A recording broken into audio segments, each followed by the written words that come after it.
కష్టంలో ఉన్నప్పుడు భగవంతుడు తన స్వరూపంలో రాడు, ఏదో ఒక స్వరూపంలో మన దగ్గరికి వస్తాడు. మీరు ఆలోచించి చూడండి, భగవంతుడి సృష్టిలో అన్నిటికన్నా తేలికైంది ఏమిటి?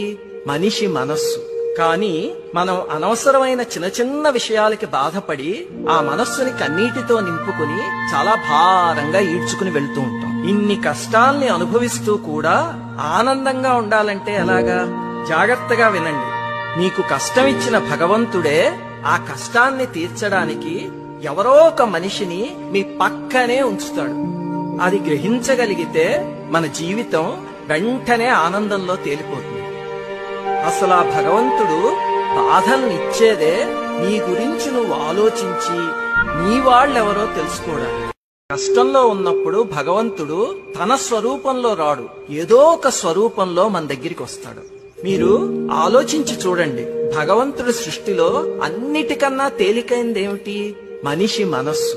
కానీ మనం అనవసరమైన చిన్న చిన్న విషయాలకి బాధపడి ఆ మనస్సుని కన్నీటితో నింపుకుని చాలా భారంగా ఈడ్చుకుని వెళ్తూ ఉంటాం. ఇన్ని కష్టాల్ని అనుభవిస్తూ కూడా ఆనందంగా ఉండాలంటే ఎలాగా? జాగ్రత్తగా వినండి.